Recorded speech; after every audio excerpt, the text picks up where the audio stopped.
Today, I want to talk about the benefits of being a homeowner opposed to a renter. Hi, I'm Catina Willis. Welcome back to Real Estate News from the D. Really quick, this is going to be short, sweet, and straight to the point.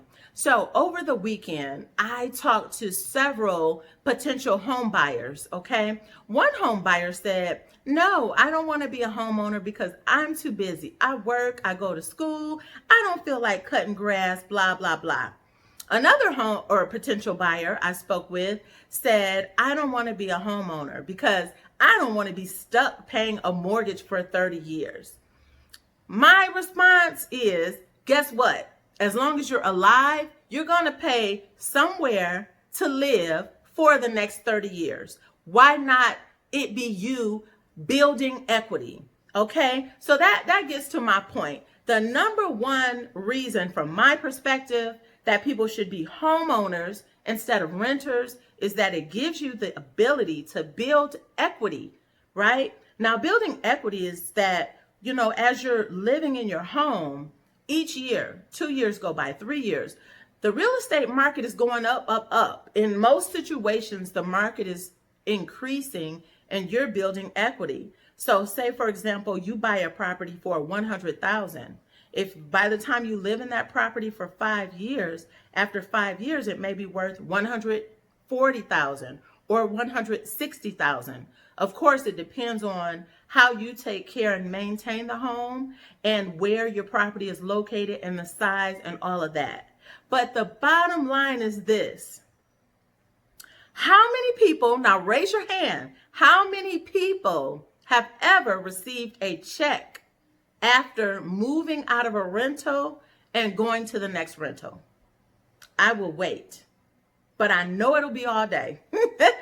Nobody that I know has ever received a check after renting a property. They just get a landlord who has a bad attitude and mad at how you didn't take care of the place the way they expected. You know how it goes. But the point is this. I'm currently helping a few families, right? They are selling their home right now, homes that were bought in 2016 and 2017. Now, two of the three families are really happy about their results. They feel that they have been getting paid to live in the home that they chose to buy. So, one family is going home with a check for $15,000. The other family is going home with a check for $60,000. That's right, $60,000, and they've only been in that house about 3.5 years. So again, how many people has ever received any kind of check after renting? I don't think so. So that's it. That should be enough. That should be a big enough reason to want to become a homeowner opposed to a renter.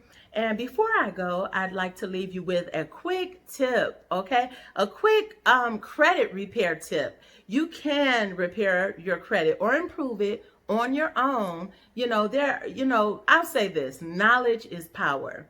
So with that being said, don't ever be late on your credit cards.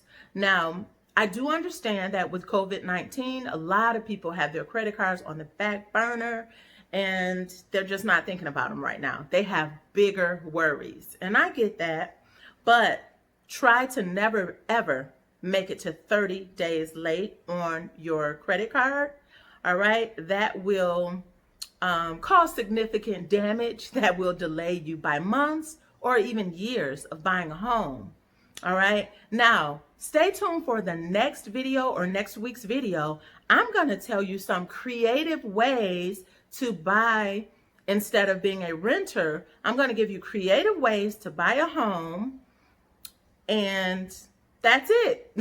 Be sure to watch next week's video. That is it for Real Estate News from the D. If you did learn anything from this video, don't hesitate. Give me a thumbs up. I really appreciate it. It helps me to get this video rotated to more people who need this information as well. So again, it's Catina Willis with Real Estate News from the D.